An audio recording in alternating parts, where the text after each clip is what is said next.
When my wife's father died, my lazy wife inherited his house and $33 million. Then she kicked me out saying, "Find somewhere else to live or die, I don't care. You're useless now." Days later, the lawyer laughed. "Did you even read the will?" My wife went pale because the will said, "You know what they say about death bringing out the worst in people?" Well, they weren't kidding. When my father-in-law Richard Hayes kicked the bucket last month, I figured it would be one of those somber family moments where everyone comes together, shares memories, and maybe learns to appreciate what they've got. Boy, was I living in fantasy land. Richard had been sick for months, pancreatic cancer, the kind that doesn't mess around. I'd spent countless evenings at his bedside, listening to his stories about building his business empire from scratch, watching old war movies with him when Clarissa was too busy to visit. The man had grit, I'll give him that. Came from nothing and built a fortune that would make most lottery winners weep with envy. $33 million, to be exact, plus that ridiculous mansion in the hills that looked like something out of a Hollywood movie. I thought maybe, just maybe, watching her father waste away would teach my wife Clarissa something about loss. See, I'd been through this dance before when both my parents died in a car crash 5 years ago. That grief nearly destroyed me. The kind of soul-crushing pain that makes you question everything you thought you knew about life. Clarissa had been, well, let's just say supportive isn't the word I'd use. More like mildly inconvenienced by my emotional breakdown. But Richard's death? That was supposed to be different. That was supposed to be her wake-up call about mortality and family and all that heavy stuff that makes people reevaluate their priorities. Instead, it was like Christmas morning for a spoiled brat who just discovered Santa left the entire toy store under the tree. The reading of the will was a joke. Clarissa sat there in her designer black dress, probably cost more than most people's monthly rent, with this smug little smile playing at the corners of her mouth. When the lawyer announced she'd inherited everything, the mansion, the money, the whole damn empire, she didn't even try to hide her satisfaction. Just nodded like she'd been expecting it all along. Which, knowing Clarissa, she probably had been. That's when things got really ugly. Within a week, my sweet, loving wife transformed into someone I barely recognized. Gone was the woman I'd married 7 years ago, the one who used to laugh at my stupid jokes and steal French fries off my plate. In her place was this cold, calculating stranger who looked at me like I was something unpleasant she'd stepped in. The mansion became her kingdom, and I was suddenly the court jester who'd outlived his usefulness. She started making suggestions about how I should find my own path now that she was financially independent. Because apparently, inheriting millions gives you the right to treat your spouse like expired milk. Then came that evening 3 weeks ago. I'll never forget it as long as I live. I was in what used to be our bedroom, folding laundry like some kind of domestic servant, when Clarissa walked in wearing this ice-cold expression that could have frozen hell over. "We need to talk," she said, and brother, those 4 words have never meant anything good in the history of marriage. I looked up from the pile of shirts, trying to read her face. "What's on your mind, babe?" That's when she dropped the nuclear bomb that obliterated what was left of our marriage. "Find somewhere else to live, or die? I don't care. You're useless now." Just like that. No build-up, no explanation. No, it's not you. It's me bullshit. Just pure, unadulterated venom delivered with the emotional warmth of a parking meter. I stood there for what felt like an eternity, holding one of her silk blouses in my hands, trying to process what I'd just heard. "Excuse me. You heard me, Darianne. You're dead weight. I don't need you anymore.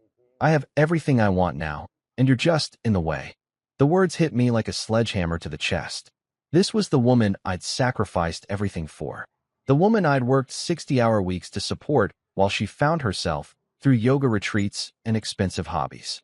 The woman I'd given up my own dreams for, turning down job opportunities and shelving my ambitions because her needs always came first. "Clarissa, what the hell has gotten into you? We're married. We took vows." "Oh, please." She waved her hand dismissively, like she was shooing away an annoying fly. "Those vows were made when I needed you." Things change. I've changed. My circumstances have changed. You haven't. Behind her, I caught a glimpse of her brother-in-law Marcus lurking in the doorway with this satisfied smirk on his face. He'd been hanging around more and more since Richard's death, whispering poison in Clarissa's ear about how she deserved better, how she was meant for bigger things. The guy had always resented that I'd married into the family, like I was some kind of gold digger who'd tricked his way into their precious bloodline. So that's it, I asked, my voice barely above a whisper. 7 years of marriage, and you're throwing me away like garbage? Don't be so dramatic. I'm giving you an out. A fresh start. Consider it a favor. A favor? She thought destroying my life was a favor. That night, while Clarissa was out celebrating her new independence with Marcus and their country club friends, I packed my entire life into 2 beat-up suitcases and a cardboard box full of photos and mementos. 7 years of shared memories, reduced to 3 containers that barely filled the trunk of my old Honda Civic. I took one last look around the mansion that had never really felt like home anyway. The marble floors, the crystal chandeliers, the pristine white furniture that screamed, "Don't touch anything." It was all hers now. The woman who'd once promised to love me in sickness and in health, for richer or poorer, had just proven those words meant absolutely nothing when push came to shove. As I loaded my pathetic belongings into the car, I couldn't help but think about all the compromises I'd made, all the pieces of myself I'd given up to make her happy. The promotion I'd turned down because it would have meant relocating. The friends I'd lost touch with because Clarissa didn't approve of them. The hobbies I'd abandoned because they weren't sophisticated enough for her social circle. And for what? To be discarded the moment I was no longer useful? The worst part wasn't even the betrayal. It was the casual cruelty of it all. She didn't even have the decency to pretend it was difficult for her. No tears, no apologies, no acknowledgement of what we'd shared. Just cold, calculated dismissal, like I was an employee being laid off from a job I'd never applied for. As I drove away from that mansion for what I thought would be the last time, I caught a glimpse of Clarissa in the rearview mirror, standing in the doorway with her arms crossed, watching me leave like she was making sure the garbage truck had properly collected the trash. That image burned itself into my memory. My wife of 7 years, the woman I'd loved more than life itself, making absolutely certain that the man she'd deemed useless was finally out of her perfect new life. I had no idea that in just a few short weeks, that same image would come back to haunt her in ways she never could have imagined. Let me tell you about rock bottom.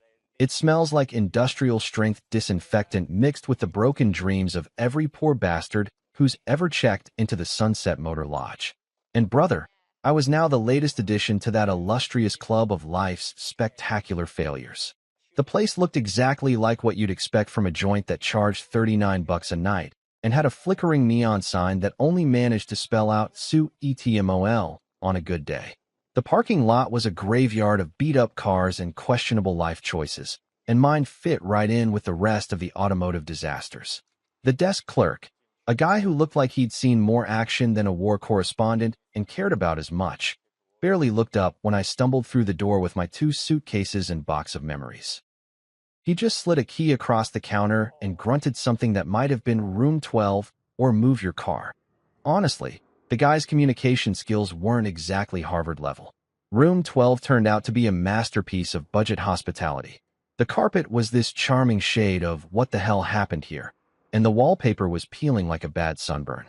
The bed looked like it had been through more relationships than a Hollywood starlet, and the bathroom, well, let's just say I've seen crime scenes that were more inviting. But here's the kicker. This dump was paradise compared to the emotional wasteland I was living in. I collapsed onto that saga mattress that probably predated the Clinton administration and just lay there, staring at the water stain on the ceiling that looked suspiciously like either Jesus or maybe a really sad duck. The silence was deafening, broken only by the occasional sounds of domestic bliss from the adjoining rooms. You know, the kind of bliss that involves a lot of shouting and what sounded like someone getting acquainted with the furniture. That's when Clarissa's parting gift really started to eat at me. Before I'd packed my life into storage containers, she'd tossed me a handful of cash like I was some street performer who'd just butchered a Beatles song. "Here," she'd said, not even looking at me. "This should last you a few weeks until you figure out your next move." $300. 7 years of marriage, and I was worth $300 lousy dollars to her. I'd seen people tip more than that at fancy restaurants. But as I lay there listening to my upstairs neighbor apparently trying out for the Olympic furniture throwing team, something started gnawing at me. It wasn't just the humiliation or the betrayal, though those were doing a fine job of eating me alive from the inside. No, it was something else. Something that didn't add up. See, Richard Hayes wasn't the kind of guy who left things to chance. The man had been a perfectionist in everything. His business, his investments, hell, even the way he organized his sock drawer was like something out of a military handbook. He'd planned every detail of his empire with the precision of a Swiss watchmaker, and he'd built it from the ground up through sheer determination and an almost obsessive attention to detail. So why the hell would a guy like that just dump his entire fortune on Clarissa and walk away? I'd spent enough time with Richard over the years to know how he really felt about his daughter. Don't get me wrong. He loved her, but he wasn't blind to her faults. The man had built a business empire through hard work and sacrifice, and Clarissa's biggest accomplishment was mastering the art of spending other people's money with Olympic-level skill. Richard used to joke about it, actually. That girl could burn through a fortune faster than Sherman went through Georgia. He'd say with this mix of affection and exasperation that only a parent could manage. He knew she was entitled, knew she was lazy, knew she had about as much business sense as a goldfish. So would a guy like that really just hand over everything to someone he knew would probably blow it all on designer handbags and European vacations? The more I thought about it, the more it bugged me. Richard had always been kind to me. Hell, more than kind. He'd treated me better than his own daughter had in the last few years. We'd bonded over old movies and war stories, and he'd actually listened when I talked about my dreams and ambitions, which was more than I could say for my own wife. There was this one conversation we'd had about 6 months before he got sick. We were sitting in his study, sharing a bottle of whiskey that probably cost more than my monthly salary, and he'd looked at me with these serious eyes and said, "Darian, you're a good man. Better than this family deserves, if I'm being honest." At the time, I just figured it was the whiskey talking. But now, lying in this fleabag motel with nothing but time and regret for company, those words kept echoing in my head. The ceiling fan wheezed and clicked like it was on life support, and I found myself replaying every interaction I'd had with Richard in those final months. The way he'd looked at Clarissa sometimes, like he was seeing her clearly for the first time. The comments he'd made about making sure the right people were taken care of. The way he'd always insisted on talking to me privately about important matters. Had I missed something? Had there been signs I was too caught up in my own misery to notice? By 3 in the morning, I'd managed to convince myself I was losing it. Grief and desperation were making me see conspiracies where there were none. Clarissa had inherited everything fair and square, and I was just the discarded husband looking for some kind of cosmic justice that didn't exist in the real world. But when dawn finally crawled through those moth-eaten curtains, bringing with it the cheerful sounds of traffic and human misery, I made a decision. Call it curiosity, call it desperation, call it the last pathetic gasps of a man who'd lost everything. I was going to find out the truth. With the few dollars I had left after paying for another night in paradise, I dug out my phone and looked up the number for Charles Whitmore, Richard's longtime attorney. The man had been handling the Hayes family legal affairs for over 20 years, and if anyone knew the real story behind Richard's will, it would be him. My hands were shaking as I dialed the number. This was probably going to be the most embarrassing phone call of my life. The pathetic ex-son-in-law fishing for scraps, hoping against hope that maybe there was some kind of mistake, some tiny loophole that might throw me a lifeline. But something deep in my gut told me this wasn't over. Richard Hayes had been too smart, too careful, too damn strategic to leave his life's work in the hands of someone he knew would destroy it. And if I was right, if there was more to this story than Clarissa's triumphant inheritance, then maybe, just maybe, the man she'd called useless was about to prove just how wrong she'd been. The phone rang once, twice, 3 times. When Charles Whitmore's receptionist finally answered, I took a deep breath and stepped into what I hoped wasn't just another dead end, but the beginning of something that might just change everything. Charles Whitmore's office was the kind of place that screamed old money from every mahogany-paneled surface. Walking through those doors felt like stepping into a different century, where handshake deals actually meant something and lawyers wore 3-piece suits because it was Tuesday, not because they were trying to impress anyone. The receptionist, a silver-haired woman who looked like she'd been guarding the gates of legal wisdom since the Eisenhower administration, informed me that Mr. Whitmore could see me immediately. That should have been my first clue that something was up. In my experience, lawyers don't just drop everything for broke guys who smell like cheap motel soap and desperation. But Charles? He greeted me like I was the prodigal son returning home for Christmas dinner. Darian, my boy. He practically jumped up from behind his massive desk, which was covered in more legal documents than a Supreme Court case. I've been trying to reach you for weeks. Your wife told me you'd left town. I stopped dead in my tracks. She told you what? Said you'd packed up and moved to, where was it? Arizona? Nevada? Somewhere out west, anyway. Said you wanted a fresh start after Richard's passing and didn't want to be contacted about any legal matters. The blood in my veins turned to ice water.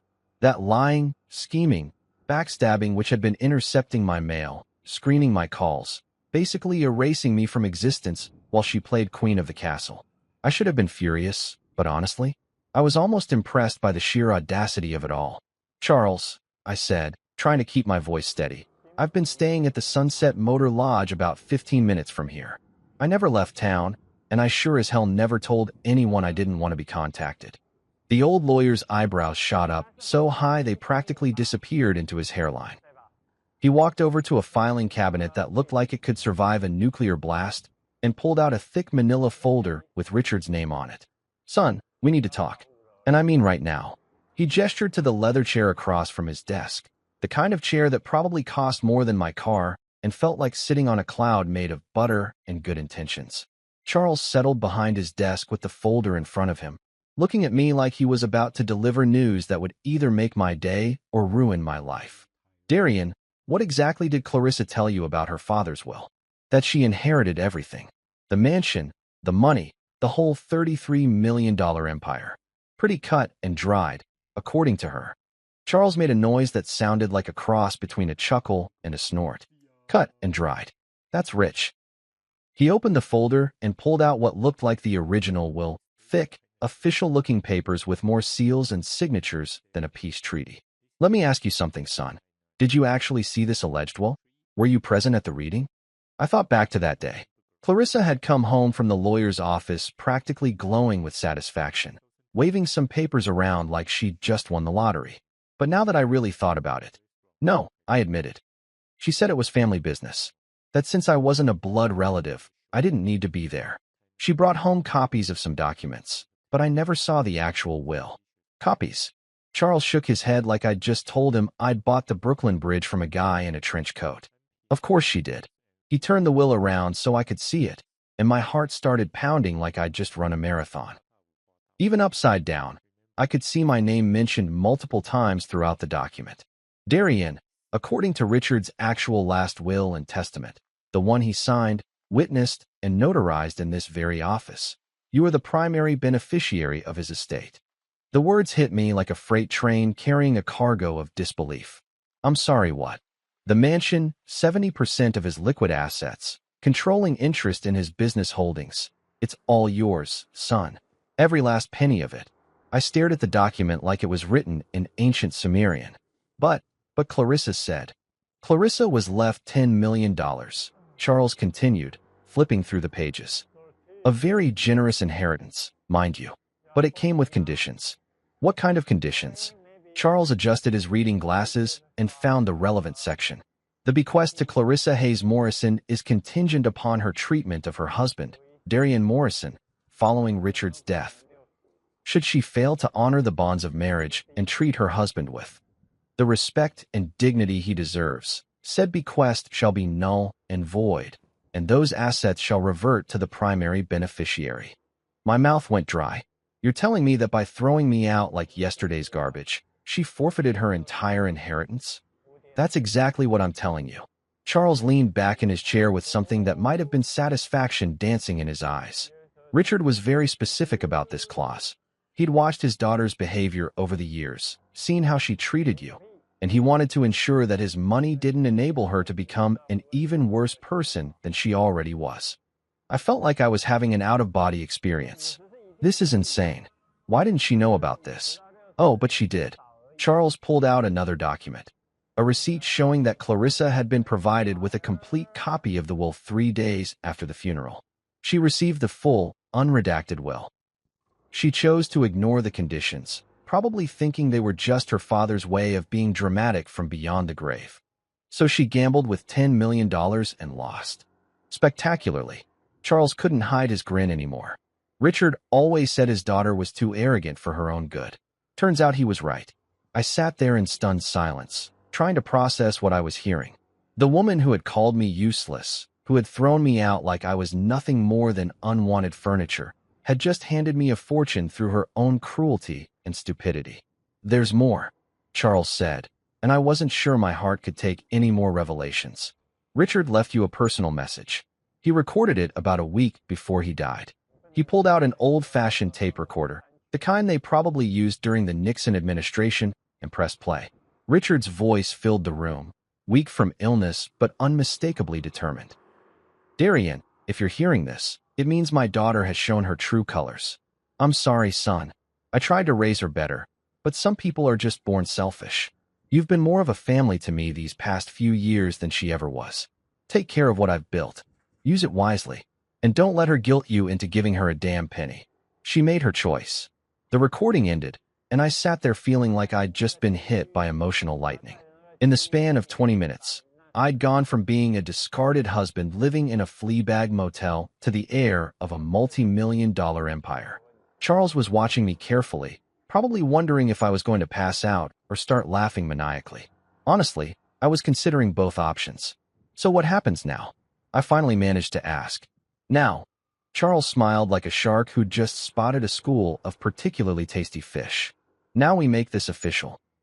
We freeze Clarissa's access to any funds she's already touched, transfer everything into your name, and watch as the woman who called you useless realizes just how spectacularly she's screwed herself." For the first time in weeks, I smiled. A real, genuine smile that came from somewhere deep inside my chest.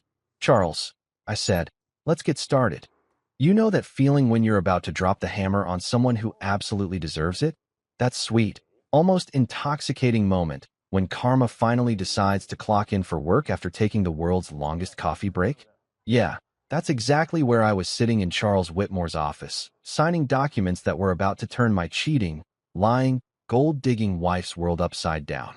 "I need you to understand," Charles said, his pen hovering over what looked like enough legal paperwork to choke a horse. "Once we set this in motion, there's no going back. Clarissa will lose access to everything. The accounts, the credit cards, the house, all of it. Are you absolutely certain this is what you want?" I thought about those 3 weeks in the Sunset Motor Lodge, listening to the sounds of other people's broken dreams through paper-thin walls. I thought about Clarissa's ice-cold eyes when she told me to find somewhere else to live or die. I thought about the casual cruelty with which she'd discarded 7 years of marriage like it was a subscription she didn't want anymore. "Charles," I said, putting pen to paper, "I've never been more sure of anything in my life." The first domino fell within an hour. Charles had this network of contacts that would make the CIA jealous, and he put every one of them to work. Bank accounts were frozen faster than a Minnesota lake in January. Credit cards were canceled with the efficiency of a Swiss train schedule. The utilities at the mansion, electricity, gas, water, internet, even the fancy security system, were all transferred back into my name by close of business. But the real kicker was Rosa Delgado. Rosa was a private investigator who looked like she could bench press a Buick and had a reputation for finding dirt on people that would make a tabloid journalist weep with envy. Charles had worked with her on dozens of cases over the years, and when he called her about investigating the forged documents Clarissa had been waving around, she was practically salivating over the phone. "Honey," she told me during our brief introduction, "I've seen some grade-A scumbags in my time. But a woman who forges her dead daddy's will to screw over her husband? That's a special kind of evil. This is going to be fun." By 5 o'clock that afternoon, Rosa had already uncovered enough evidence to sink Clarissa's little fraud scheme deeper than the Titanic. Turns out my dear wife had paid some 2-bit document forger named Jimmy the font Castellano to create a fake while using letterhead stolen from Charles's office. The guy apparently specialized in fake IDs for college kids, but Clarissa had convinced him to branch out into high-end document fraud for the low price of $50,000. The beautiful irony? She'd paid him with money from Richard's accounts, money that, according to the real will, she never had legal access to in the first place. It was like watching someone rob a bank with a gun they'd stolen from the same bank. While Rosa was busy building a case that would make the DA's office Christmas dreams come true, I decided to take a little drive. After 3 weeks of feeling like the world's biggest loser, I figured it was time to remind myself what winning felt like. I pulled up to the mansion just as the sun was setting, casting long shadows across the perfectly manicured lawn that probably cost more to maintain than most people's annual salaries. The house looked different somehow, smaller, less intimidating. Maybe that's what happens when you realize you actually own something instead of just visiting it. The front door was locked, but Charles had given me the new keys along with a smug little smile that suggested he'd been planning this moment for weeks. I let myself in like I owned the place, which, according to a stack of legal documents, I actually did. The sound of my footsteps echoed through the marble foyer, and I couldn't help but grin. 3 weeks ago, I'd been sneaking around this place like a guest who'd overstayed his welcome. Now I was home. That's when I heard it. The unmistakable sound of Clarissa having a complete and total meltdown in the kitchen. What do you mean the card was declined? That's impossible. I have millions in that account. I followed the sound of her voice, finding her standing next to the granite kitchen island with her phone pressed to her ear and her face red with the kind of fury that usually precedes someone getting slapped with a restraining order. Yes, I'll hold. She snapped at whatever poor customer service representative had drawn the short straw. She was wearing one of her designer outfits, the kind that cost more than most people's cars, but her usual perfect composure was cracking like cheap paint. That's when she noticed me standing in the doorway, and her face went through more color changes than a mood ring in a lightning storm. Darien. Her voice was small, confused, like she was seeing a ghost. What are you doing here? I live here, I said, pulling out the keys and jingling them just to watch her face contort with confusion. Remember? This is my house. Your house? What the hell are you talking about? I inherited. You inherited jack shit, Clarissa. I walked over to the kitchen counter and leaned against it like I owned the place, which I did. Turns out your daddy left you a nice little allowance, but it came with strings attached. Strings you cut the moment you decided I was useless. Her phone was still connected to customer service, and I could hear a tinny voice asking if she was still there. She hung up with the kind of violence usually reserved for fly swatters and tennis rackets. That's impossible. I read the will. Everything was left to me. You read a forgery, sweetheart. A really expensive, really illegal forgery that's about to land you in more trouble than a turkey at Thanksgiving dinner. The color drained from her face like someone had pulled a plug. You're lying. Am I? Check your credit cards again. Try to access your bank accounts. Hell, try to turn on the lights when it gets dark. See what happens when the electric company doesn't get paid. As if on cue, her phone started ringing. The caller ID showed her personal banker's name, and she answered it with the kind of desperation you usually see in disaster movies. Richard, thank God you called. There's been some terrible mistake with my accounts. What? Frozen? What do you mean frozen? I watched her face cycle through the 5 stages of grief in fast forward. Denial, anger, bargaining, depression, and finally, a kind of stunned acceptance that suggested her brain was finally catching up to reality. But I'm Richard Hayes's daughter. I inherited. What do you mean I need to speak to my lawyer? She hung up and stared at me like I'd just grown a second head. For the first time since I'd known her, Clarissa was completely, utterly speechless. Here's the thing, babe, I said, savoring every word like fine wine. Your father knew exactly what kind of person you were. He left you $10 million, more money than most people see in 10 lifetimes, but only if you could manage to treat your husband like a human being for 5 minutes. You couldn't even do that. Her phone rang again, then again, and again. Every bank, every credit card company, every financial institution she'd been bleeding dry was suddenly very interested in having a conversation about her account status. I headed toward the door, then stopped and turned back to her. She was still standing there in shock, her phone buzzing with the sound of her entire financial world imploding. Oh, and Clarissa? I said, my hand on the doorknob. You might want to call a lawyer. A good one. Because forgery and fraud are felonies. And I hear orange really isn't your color. As I walked out of what was now officially my house, I could hear her screaming my name behind me. But for the first time in weeks, the sound of Clarissa's voice didn't fill me with dread. It sounded like music. 2 days. That's how long it took for Clarissa's carefully constructed world of luxury and entitlement to come crashing down like a house of cards in a hurricane. And let me tell you, watching it happen was better than Christmas morning, the Super Bowl, and finding 20 bucks in an old jacket pocket all rolled into one beautiful Karma soap package. I'd been staying at a decent hotel downtown. Nothing fancy, but a hell of an upgrade from the Sunset Motor Lodge and its symphony of human misery. Charles had advanced me some funds from the estate, enough to get a room with actual hot water and a bed that didn't feel like it was stuffed with broken dreams and regret. The irony wasn't lost on me that I was using Clarissa's inheritance money to pay for my temporary accommodations. My phone had been ringing nonstop since the financial apocalypse began. Clarissa, her mother Eleanor, her worthless brother-in-law Marcus, even some of her country club friends, they were all calling with increasingly frantic messages that ranged from confused to desperate to downright threatening. I'd listened to a few of them just for the entertainment value, but mostly I just let them pile up like snow in a blizzard. The best one was from Clarissa herself, left at 2:30 in the morning on day one. Darian, there's some kind of horrible mistake. Daddy left everything to me, not you. You can't seriously believe that senile old lawyer over your own wife. Call me back immediately. We need to fix this before it gets out of hand. By day two, the tone had shifted considerably. Darian, please, you have to stop this insanity.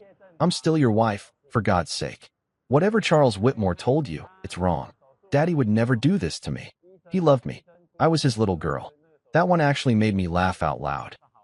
Richard's little girl, who couldn't be bothered to visit him during his final months unless she needed something. But I wasn't ready to face her yet. I needed time to process everything, to wrap my head around the fact that I'd gone from motel-dwelling reject to multimillionaire in the span of 48 hours. So I took a little vacation from reality, ordering room service and watching pay-per-view movies while Rosa Delgado and Charles Whitmore systematically dismantled every aspect of Clarissa's fraudulent little empire. Rosa called me with updates that were better than any soap opera. Your wife tried to withdraw cash from 3 different ATMs yesterday, she told me with obvious glee in her voice. When that didn't work, she went into the bank and made such a scene that they had to call security. Apparently, she demanded to speak to the president of the bank and accused them of conspiring against her. Please tell me someone got that on video. Honey, this is the digital age. Everything's on video. I've got enough footage to make a reality show called When Rich Girls Go Broke. Charles had been busy too, filing all the necessary paperwork to make the inheritance transfer official and working with the district attorney's office to build a fraud case against Clarissa that would make Al Capone's tax evasion charges look like a parking ticket. The beautiful thing about your wife, he told me during one of our daily check-ins, is that she's been so arrogant about this whole scheme that she left a paper trail a blind man could follow. She paid the forger with a check, for crying out loud. A check from Richard's account. But by the morning of day 3, I decided it was time to go home. Not to visit, not to negotiate, not to see if we could work things out like some kind of delusional marriage counselor might suggest. I was going home to claim what was rightfully mine and to look my lying, cheating, fraud-committing wife in the eye while I did it. The mansion looked different in the morning light, less intimidating, more like what it actually was, my house. I used my key to walk through the front door like I owned the place, which I did, and found Clarissa exactly where I expected her to be, in the living room, surrounded by empty wine bottles and tissues, looking like the aftermath of a very exclusive natural disaster. She'd clearly been crying for hours, maybe days. Her usually perfect hair looked like she'd been through a blender, her designer makeup was streaked down her face like war paint, and she was wearing the same clothes from 2 days ago, which for Clarissa was like showing up to church in a bikini. When she saw me, she practically launched herself off the couch with the kind of desperate energy you usually see in zombie movies. Darian, thank God you're here. I've been trying to reach you for days. There's been this terrible mistake, and we need to fix it right now before everything gets completely out of control. I stayed by the doorway, keeping a safe distance between myself and the woman who was quickly transforming from ice queen to hot mess. There's no mistake, Clarissa. Everything's working exactly the way it's supposed to. No, she said, shaking her head like she could will reality to change through sheer stubbornness. Daddy left everything to me. I'm his daughter, his blood. You were just married into the family. Just married into the family. I repeated, letting the words hang in the air like smoke from a house fire. Is that what I was to you? Just some outsider who happened to put a ring on your finger? That's not what I meant. But her eyes said otherwise. I meant that, legally speaking, blood relations usually get screwed over by their own greed. I finished for her. Your father knew exactly what kind of person you were, Clarissa. He gave you a choice. Treat your husband with basic human decency and inherit $10 million. Or be the selfish, cruel person you've always been and get nothing. You chose nothing. That's when she tried a different approach. The waterworks kicked into high gear, and suddenly she was the grieving daughter who'd just lost her father and couldn't understand how the world could be so cruel to her.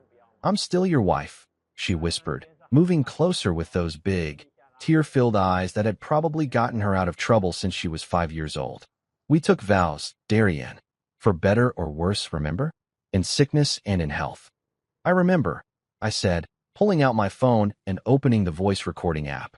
I also remember you telling me to find somewhere else to live or die because I was useless. Would you like to hear it again? I pressed play, and her own voice filled the room with all the warmth and compassion of a glacier. Find somewhere else to live or die. I don't care. You're useless now.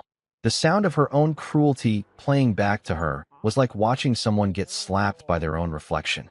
She stood there frozen, listening to herself destroy our marriage with surgical precision. That wasn't. I was upset. I wasn't thinking clearly. You can't judge our entire marriage based on one moment. I laughed, and it wasn't a pleasant sound. Clarissa, you spent 3 weeks treating me like garbage. You told everyone I'd left town so they wouldn't contact me about legal matters. You forged legal documents and committed fraud. This wasn't one moment. This was who you really are when you thought you held all the cards. That's when I pulled out the recording device Charles had given me, the one with Richard's message. I set it on the coffee table between us like I was placing evidence at a crime scene. Your father left you something else besides that inheritance you threw away? I said, pressing play. Richard's voice filled the room, weak from illness but strong in conviction. Darian, if you're hearing this, it means my daughter has shown her true colors. I'm sorry, son. I tried to raise her better, but some people are just born selfish. You've been more of a family to me these past few years than she ever was. Clarissa collapsed back onto the couch like someone had cut her strings. The sound of her father's disappointment, his clear preference for me over her, hit her harder than any legal document ever could. He can't have meant that, she whispered.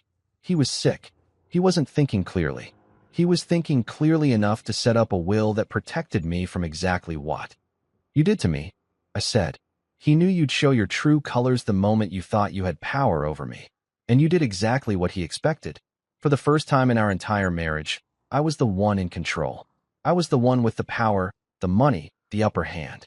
And Clarissa, the woman who had called me useless and thrown me away like garbage, was the one begging. It was the sweetest feeling I'd ever experienced. Just when I thought the circus couldn't get any more entertaining, the ringmaster herself decided to make a grand entrance. Eleanor Hayes, Clarissa's mother and the undisputed queen of looking down her nose at people she considered beneath her social status, showed up at my front door like some kind of well-dressed avenging angel with a Chanel purse and enough jewelry to fund a small country's defense budget. I was in Richard's old study, my study now, going through some of his business files when I heard the commotion downstairs.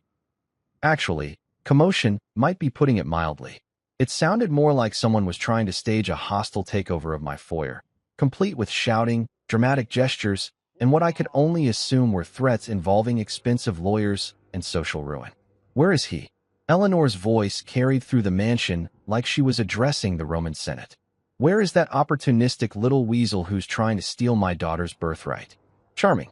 Always nice to know what your in-laws really think of you. I made my way downstairs to find Eleanor standing in the middle of the living room like she was posing for a portrait entitled Rich Woman Having a Meltdown. She was wearing one of those outfits that screams, I have more money than God, and I want everyone to know it. A designer suit that probably cost more than most people's cars, pearls that looked like they could choke a horse, and enough diamonds to blind a small aircraft. Clarissa was hovering nearby, looking like a scolded child who'd called mommy to fix her problems. Which, let's face it, was exactly what had happened. Ah, Eleanor, I said, walking into my own living room like I belonged there, which I did. What a pleasant surprise. To what do I owe this visit? She turned to face me with the kind of look that could freeze hell over, her perfectly made-up face twisted into an expression of pure disdain. You know exactly why I'm here, you little gold-digging parasite. Parasite. I laughed, settling into Richard's favorite armchair, my favorite armchair now. That's rich, coming from a woman whose entire family has been living off Richard's money for the past 30 years. Her face went through more color changes than a sunset, but she managed to compose herself with the kind of self-control that only comes from decades of practice at being condescending to people she considers inferior. Let's skip the pleasantries, shall we? She reached into her purse and pulled out a checkbook that looked like it had seen more action than a war correspondent. I'm prepared to make you a very generous offer to resolve this misunderstanding. Misunderstanding? I raised an eyebrow. Is that what we're calling fraud now? How very upper class of you. She ignored my comment and started writing out a check with the kind of flourish usually reserved for signing peace treaties. $2 million, she announced, tearing off the check and holding it up like it was the Holy Grail. More money than you've ever seen in your pathetic little life. Take it, sign whatever papers need to be signed to return my daughter's inheritance, and disappear from our lives forever. I stared at the check, then at Eleanor, then back at the check. The woman was serious. She actually thought she could buy me off like some kind of discount hitman. 2 million, I repeated slowly, like I was savoring each word. That's your opening offer? Her eyes lit up with the kind of predatory satisfaction that suggested she thought she'd found my price. I knew you'd see reason. You always struck me as a practical man, despite your humble origins. Oh, I am practical, I said, standing up and walking over to her. Practically insulted that you think I'm stupid enough to trade a $33 million inheritance for pocket change.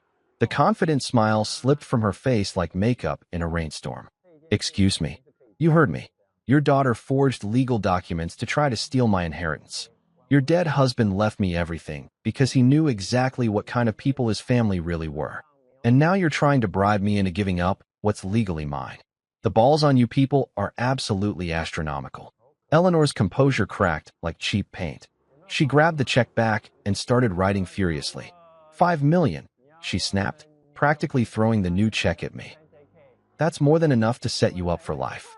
You could buy a nice little house somewhere far away from here and live comfortably for the rest of your miserable existence. I picked up the check, looked at it for exactly 2 seconds, then tore it in half. The sound of expensive paper ripping seemed to echo through the room like a gunshot. Lady, you could offer me 50 million and the answer would still be no. This isn't about money. This is about justice. Your daughter treated me like garbage, threw me away like I was nothing, and tried to steal from me using forged documents. Now she gets to live with the consequences. That's when Eleanor's mask finally came off completely. The polite society matron disappeared, replaced by something that looked like it belonged in a nature documentary about apex predators. You ungrateful little worm, she hissed, her voice dropping to the kind of whisper that usually precedes someone getting shanked in a prison yard. You have no idea who you're dealing with. Richard may have built this empire, but the Hayes family has connections you can't even imagine. We have friends in places that could make your life very, very difficult. Is that a threat, Eleanor? It's a promise. She stepped closer, and I caught a whiff of expensive perfume mixed with something that smelled suspiciously like desperation. You think you've won because you have some legal documents? Money and power are about more than paperwork, you pathetic little man. They're about influence, connections, the ability to make problems disappear. She paused for dramatic effect, clearly expecting me to start trembling with fear or begging for mercy. Instead, I just stood there looking mildly amused, which seemed to piss her off even more. Richard built his fortune through some very questionable business practices, she continued, her smile returning with the kind of cold satisfaction that suggested she thought she'd just played her ace. Offshore accounts, shell companies, payments to people who prefer to remain anonymous. The kind of business dealings that attract attention from federal agencies, if you know what I mean. Now she had my attention. What are you saying? I'm saying that if the right people started looking into Richard's financial history, they might find some very interesting irregularities.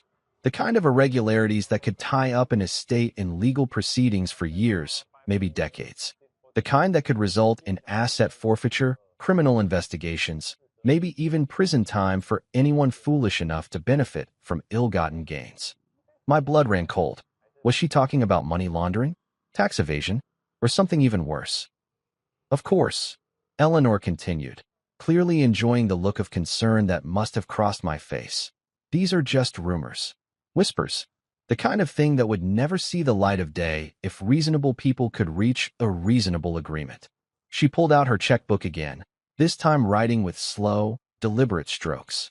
$10 million, she said, holding up the check like it was a peace treaty. Take the money, sign the papers, walk away clean. Because if you don't, I promise you'll spend the rest of your life wishing you had. I stared at the check, then at Eleanor's smug face, then at Clarissa, who was watching this whole exchange like it was a tennis match where her entire future depended on the outcome. For the first time since this whole mess started, I felt a flicker of doubt. What if Eleanor was telling the truth?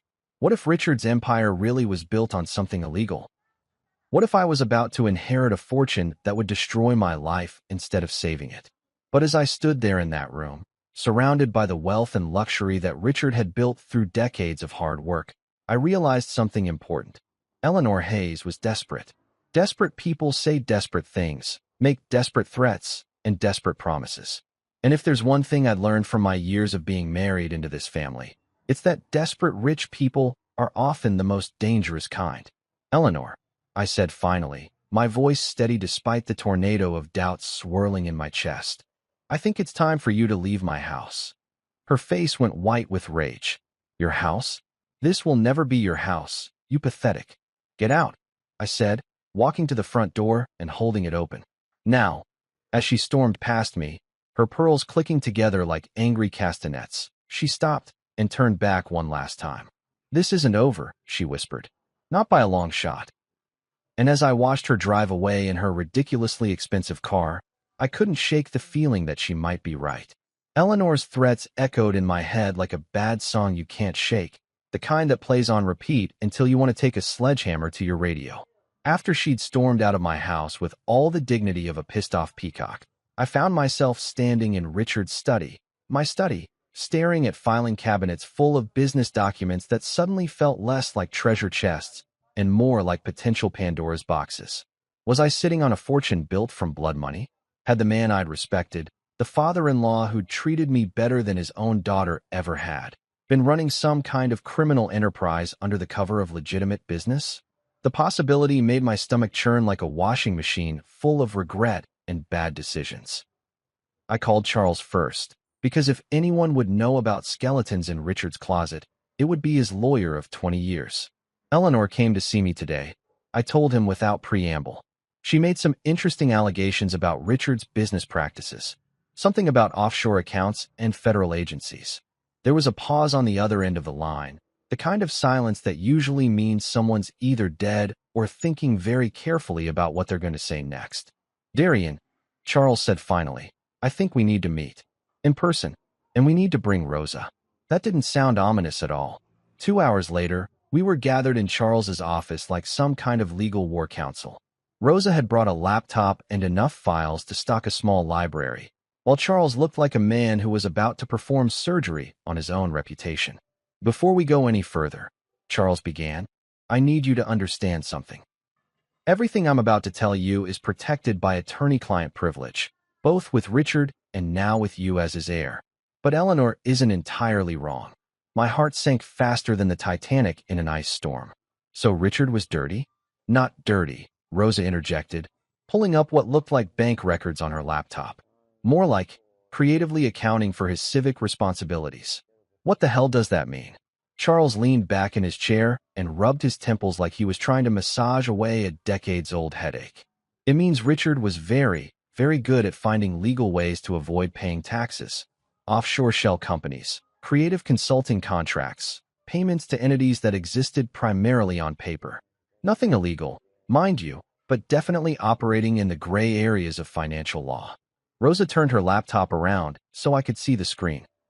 It showed a web of interconnected companies with names like Hayes International Consulting and Meridian Holdings LLC and Apex Strategic Solutions, the kind of generic business names that sound important but don't actually tell you what the hell they do.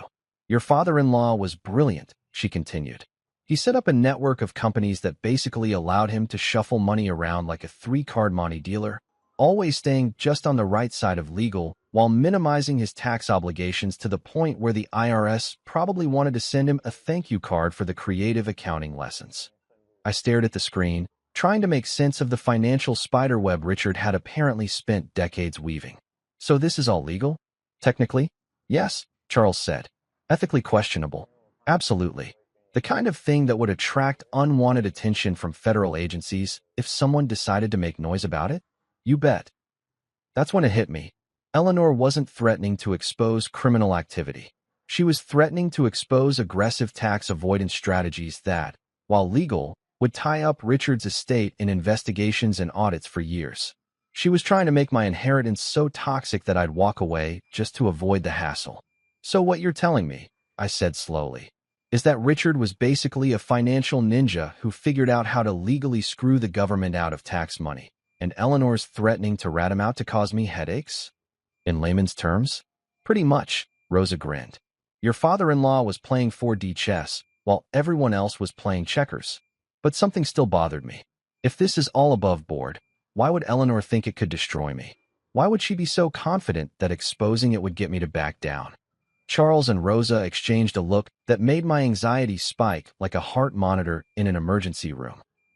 Because, Charles said carefully, there's one more thing you need to know. He pulled out another folder, this one thicker than the others and sealed with enough legal tape to suggest its contents were either extremely important or extremely dangerous.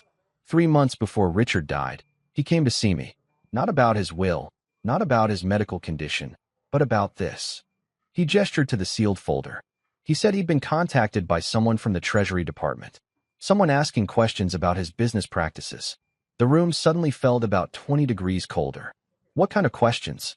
The kind that suggests someone had been looking very closely at his financial activities for a very long time, Rosa said. The kind that suggests maybe Richard's creative accounting had finally attracted the wrong kind of attention. But here's the thing, Charles continued, breaking the seal on the folder with the solemnity usually reserved for reading last rites. Richard wasn't worried about the investigation. In fact, he seemed almost relieved.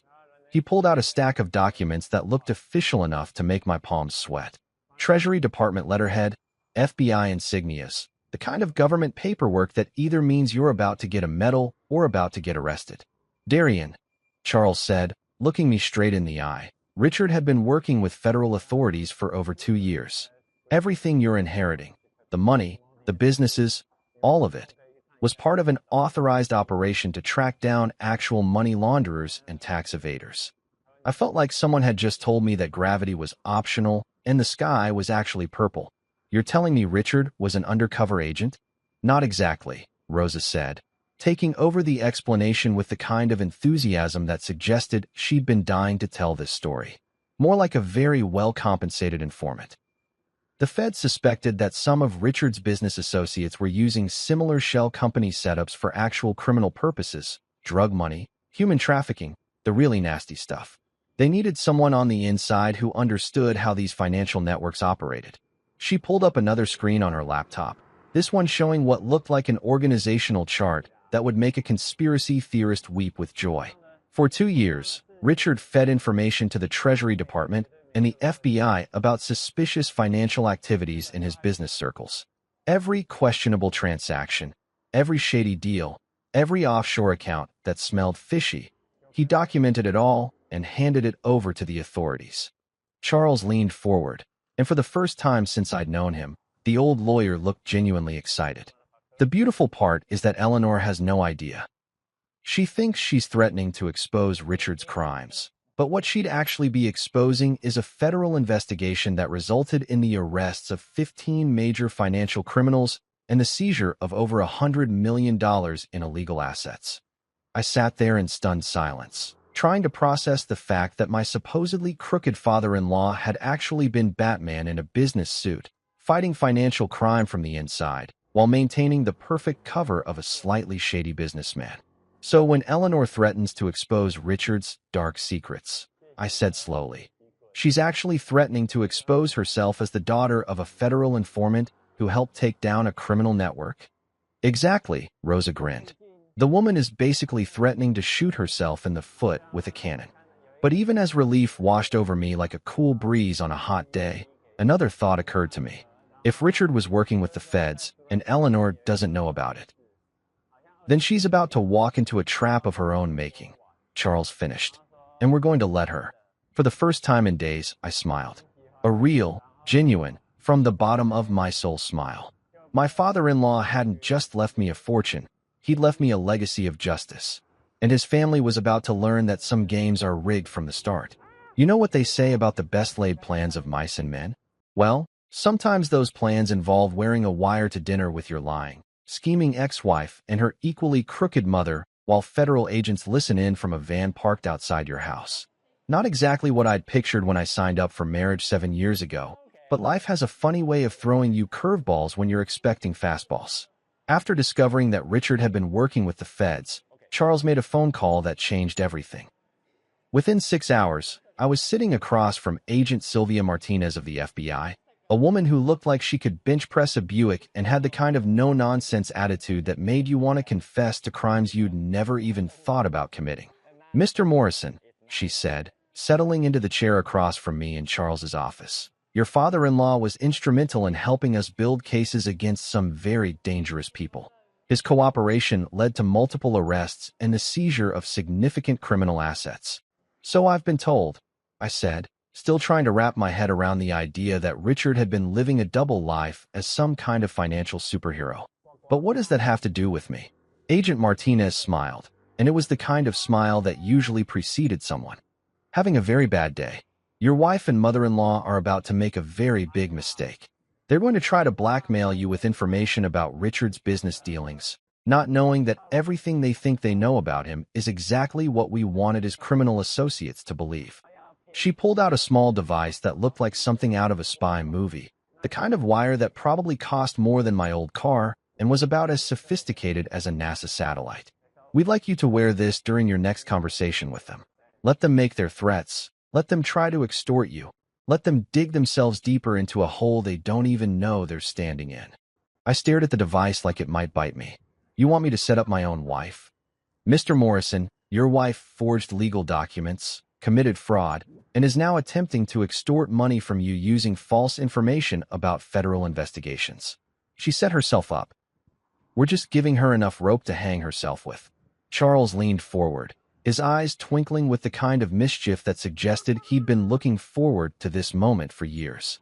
Darian, think about it. Clarissa threw you away like garbage when she thought she had all the power. Now she's about to discover what real power looks like. That evening, I was back at the mansion, wearing a wire that felt like it was burning a hole through my chest. The FBI surveillance van was parked 3 houses down, disguised as a cable repair truck. Agent Martinez and her team were listening to every word through equipment that could probably pick up a whisper from orbit. Right on schedule, Clarissa and Eleanor showed up at my front door like a pair of well-dressed vultures circling a particularly appetizing carcass. They'd clearly coordinated their outfits. Eleanor in her usual armor of pearls and entitlement, Clarissa in a black dress that was probably supposed to make her look grieving and sympathetic, but mostly just made her look like she was attending her own funeral. Darian, Clarissa said as I let them in. Thank you for agreeing to see us. I know things have been difficult between us lately. Difficult, I repeated, leading them into the living room. Is that what we're calling attempted fraud now? Eleanor shot me a look that could have frozen hell over twice. Let's dispense with the hostile theatrics, shall we? We're here to discuss a mutually beneficial arrangement. They'd brought a briefcase. An actual briefcase, like we were conducting some kind of arms deal in a Cold War spy novel. Eleanor set it on the coffee table with the kind of ceremony usually reserved for signing peace treaties. Inside this case, she announced with all the drama of a game show host, are copies of documents that prove your precious Richard was involved in some very questionable business practices. Money laundering, tax evasion, payments to entities that the IRS would find very, very interesting. She opened the briefcase to reveal stacks of papers that looked official enough to fool someone who didn't know any better. Bank statements, wire transfer records, correspondence with shell companies. It was an impressive collection of evidence that would have been devastating if it weren't exactly what the federal government had wanted Richard's associates to see. These documents, Clarissa chimed in, clearly reading from a script they'd rehearsed, could tie up Daddy's estate in federal investigations for decades. Every penny you think you've inherited could be frozen, seized, or forfeited as the proceeds of criminal activity. I played my part perfectly, letting my face show just enough concern to keep them talking. What exactly are you proposing? A simple trade, Eleanor said, pulling out a contract that looked like it had been drafted by the devil's own legal team. You sign over the estate to Clarissa, we make these documents disappear forever, and everyone walks away clean. And if I refuse? Eleanor's smile was sharper than a surgeon's scalpel. Then copies of these documents find their way to the IRS, the FBI, the Treasury Department, and every financial crimes unit on the Eastern Seaboard. Your life becomes a living hell of audits, investigations, and legal fees that would bankrupt a small country. Clarissa leaned forward with the kind of fake sympathy that made my skin crawl. We don't want to hurt you, Darien. We're trying to protect you from something that could destroy your life. Take the settlement, walk away with enough money to live comfortably, and forget this whole nightmare ever happened. How much? I asked, making my voice sound defeated. $5 million, Eleanor said promptly. More than generous for someone in your position. My position? Someone who's about to inherit a criminal empire, Clarissa said, her mask slipping just enough to show the venom underneath. Someone who's too stupid to realize that he's walking into a trap that could land him in federal prison. That was the moment I knew they'd sealed their fate. Extortion, threats, conspiracy to commit fraud. Agent Martinez was probably taking notes faster than a court stenographer on amphetamines. You know what? I said, standing up and walking to the window where I could see the fake cable truck in the distance. I think I need some time to consider your generous offer. Time. Eleanor's voice rose to the kind of pitch usually reserved for dog whistles. You don't have time. Every day you delay increases the risk that someone else discovers what we know. Maybe a week, I said, turning back to face them. Just to get my affairs in order, make sure I understand all the implications.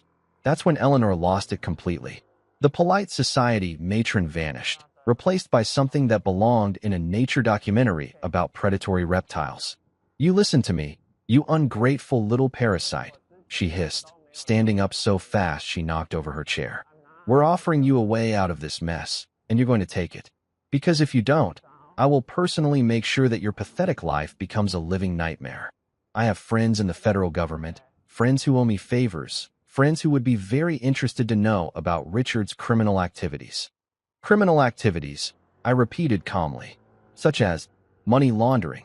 Clarissa practically shouted. Tax evasion, conspiracy, fraud. Everything in that briefcase proves that Daddy was a criminal, and you're about to inherit the proceeds of his crimes. That's when the front door burst open like something out of an action movie. Agent Martinez and 3 other federal agents swept into the room with the kind of coordinated precision that suggested they'd done this dance before. FBI, Martinez announced, her weapon drawn but pointed at the floor. Everyone stay where you are. The look on Eleanor's face was priceless, like she'd just discovered that gravity was optional and she was about to fall upward into space. Clarissa actually screamed, a high-pitched sound that probably scared every dog in a 3-block radius. Eleanor Hayes, Martinez continued, producing handcuffs with the kind of professional efficiency that suggested she really enjoyed her job. You're under arrest for attempted extortion, conspiracy to commit fraud, and obstruction of a federal investigation. Obstruction? Eleanor sputtered as the cuffs clicked into place. What federal investigation? The one your husband was helping us conduct for the past 2 years, Martinez replied with obvious satisfaction. The one that resulted in multiple arrests and significant asset seizures. The one you just tried to blackmail his heir about. Clarissa was next, her cuffs applied while she screamed about lawyers and constitutional rights, and how this was all a terrible mistake. But as they led her toward the door, she turned back to me with a look of pure, undiluted hatred. You set us up, she spat. You betrayed your own wife. I looked her straight in the eye as Agent Martinez read her rights. Clarissa, you tried to erase me from existence. You forged legal documents, committed fraud, and then tried to extort me when that didn't work. I didn't betray you. I just let you hang yourself with your own rope. As they loaded my ex-wife and her mother into the back of federal vehicles, I couldn't help but think about that first night in the Sunset Motor Lodge when I'd thought my life was over. Turned out it was just beginning. The federal courthouse looked like something out of a legal drama. All marble columns and imposing architecture designed to make you feel simultaneously awed by the majesty of justice and terrified that you might be on the wrong side of it. I was sitting in Agent Martinez's office 3 days after the arrests, watching her flip through a file thick enough to stop a small caliber bullet while she explained exactly how deep this rabbit hole went. Your wife and mother-in-law. She began with the kind of satisfaction usually reserved for people who've just solved a particularly difficult crossword puzzle, managed to confess to multiple federal crimes in under 10 minutes. It's actually impressive in its own way, like watching someone set a world record for self-destruction. The recording of that night played on her computer, and hearing Clarissa's voice admitting to forgery and extortion felt surreal, like watching a movie where the villain accidentally confesses to everything while thinking they're being clever. But here's what they didn't know, Martinez continued, pulling out another folder that looked even more official than the last one. What nobody knew, except for me, my direct supervisor, and Richard himself. She opened the folder to reveal photographs, surveillance reports, financial records, and what looked like enough documentation to write a novel about financial crime in America. At the center of it all was Richard's face, looking exactly like the man I'd known, serious, determined, and apparently living the kind of double life that would make James Bond jealous. Darian, your father-in-law wasn't just helping us catch financial criminals.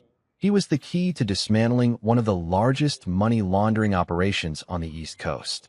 I stared at the photographs showing Richard at various business meetings, restaurants, and what looked like some kind of exclusive club where people wore suits that cost more than most cars. He was undercover? Not exactly undercover. More like a cooperating witness with access. See, about 3 years ago, Richard came to us. Not the other way around. He'd figured out that some of his business associates were using shell companies similar to his own for genuinely criminal purposes. She pulled out a chart that looked like something you'd see in a crime movie. Names connected by red string, photographs of stern-looking men in expensive suits, and financial flows that resembled a spider web designed by someone with a PhD in complexity theory. Marcus Valdez, Tommy the Fish Marconi, Elena Kozlova. These people weren't just avoiding taxes like Richard. They were washing money for drug cartels, human trafficking operations, and arms dealers. We're talking about billions of dollars in criminal proceeds flowing through legitimate-looking businesses. The names meant nothing to me, but the photographs did. I recognized a few faces from Richard's social events. Men who'd seemed perfectly respectable at charity galas and country club dinners. Men who'd shaken my hand and asked about my golf game while apparently running criminal enterprises on the side. Richard could have just walked away, Martinez continued. Could have kept his mouth shut and his hands clean. Instead, he came to us and said he wanted to help bring them down. She pulled out what looked like a personal letter, handwritten on Richard's familiar stationery. He wrote this after his cancer diagnosis, about 6 months before he died. It's part of the case file now, but I think you should read it. I took the letter with hands that weren't quite steady. Richard's handwriting was still strong despite his illness, and reading his words felt like having a conversation with a ghost. Agent Martinez, I know I don't have much time left, and there are things I need to make sure you understand. I didn't cooperate with your investigation because I was afraid of going to prison, or because I wanted some kind of deal for myself. I did it because I realized that my pursuit of financial advantage had put me in the same circles as genuinely evil people, and I couldn't live with myself if I didn't try to stop them. Asterisk. I've built a fortune through legal but ethically questionable means. I won't pretend otherwise. But these people, Valdez, Marconi, the others, they profit from human suffering in ways that make my tax avoidance look like jaywalking. If my information can help put them behind bars, then maybe some good can come from the mistakes I've made. Asterisk. I'm leaving everything to Darian because he's the only person in my family who has genuine integrity. My daughter has become everything I hoped she wouldn't: entitled, cruel, and willing to hurt others for personal gain. My wife Eleanor has enabled that behavior for years. But Darian, he's a good man who deserves better than the family he married into. Asterisk. Please make sure he understands that every dollar he inherits is legitimate, not just legally, but morally. The government has verified that all assets in my estate come from lawful sources. He doesn't need to feel guilty about benefiting from my cooperation with your investigation. He's earning it by being the kind of person worthy of inheriting it. Asterisk. Use him well, Agent Martinez. He's stronger than he knows. Asterisk. I set the letter down with tears I didn't realize I'd been holding back. Richard hadn't just left me money, he'd left me vindication. Proof that someone had seen my worth when everyone else, including myself, had written me off as useless. The beautiful irony, Martinez said with a grin that suggested she'd been saving this revelation for last, is that Eleanor's threats were completely backwards. Every criminal activity she thought she could expose Richard for was actually part of an authorized federal operation. Every shell company, every questionable transaction, every offshore account, we knew about it, approved it, and used it to build our case. She pulled out a final document, this one with Department of Justice letterhead and enough official seals to stock a government supply closet. This is a letter of commendation for Richard Hayes, recognizing his contribution to Operation Clearwater, the investigation that led to 17 arrests, the seizure of $347 million in criminal assets, and the disruption of multiple international criminal enterprises. 17 arrests, including some very big fish who are now looking at decades in federal prison. Your father-in-law's information helped us map their entire operation, track their money flows, and gather evidence that will keep them behind bars for the rest of their natural lives. I thought about Clarissa and Eleanor, sitting in federal detention right now, probably still convinced they'd been the victims of some elaborate conspiracy. The irony was delicious. They tried to blackmail me with evidence of Richard's supposed crimes, not realizing they were actually threatening to expose their own ignorance about a federal investigation that had already concluded successfully. So when Eleanor said she had friends in the federal government who would be interested in Richard's activities, she was technically correct. Martinez laughed. We were very interested in his activities. Interested enough to give him a commendation and authorize payment of $2.3 million in consulting fees for his cooperation. My head snapped up. Payment. Cooperating witnesses in financial crimes cases receive compensation for their assistance, especially when that assistance leads to significant asset seizures. Richard earned every penny of that money by risking his life to help us take down some genuinely dangerous people. She pulled out bank records showing the payments, all official and documented, all completely legitimate. So when you inherited Richard's estate, you weren't just inheriting the profits from his business empire. You were inheriting payment for his service to his country. I sat back in my chair, overwhelmed by the magnitude of what Richard had accomplished. While his family saw him as a stern businessman who'd gotten lucky, he'd actually been a patriot who'd risked everything to help bring down criminals. There's one more thing, Martinez said, her tone shifting to something more serious. The people Richard helped us arrest, some of them have associates who are still out there. Associates who might not be happy about losing $347 million and seeing their friends go to prison. A chill ran down my spine. Are you saying I'm in danger? I'm saying you should be careful. Use security, vary your routines, be aware of your surroundings. Most of these people are smart enough to know that revenge wouldn't bring their money back, but not all criminals are smart. As I left the federal building that day, I realized that Richard hadn't just left me a fortune, he'd left me a legacy. A legacy of justice, of choosing to do the right thing even when it was dangerous, of using whatever advantages you had to make the world a better place. My wife had called me useless. My mother-in-law had called me a parasite. But Richard had called me worthy, and he'd been right all along. 6 months later, the mansion didn't feel like Richard's house anymore. It felt like home. My home.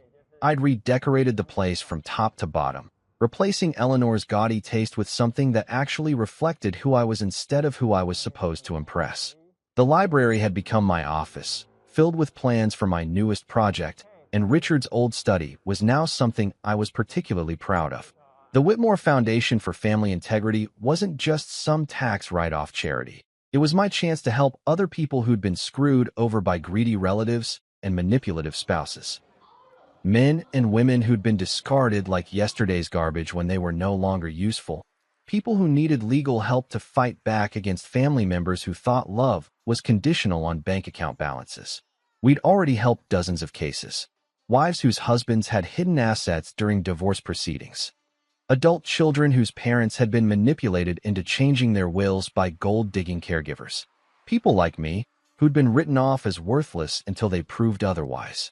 Clarissa was doing 18 months in federal prison for fraud, extortion, and conspiracy. Eleanor got 2 years for the same charges plus obstruction of justice.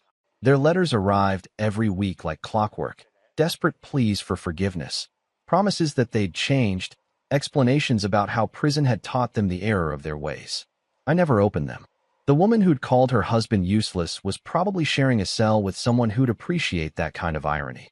The mother-in-law who'd thought she could buy her way out of any problem had discovered that federal judges don't accept bribes or take personal checks. Sometimes I'd stand on the balcony where Richard used to watch the sunset, holding a glass of his favorite whiskey and thinking about how much had changed.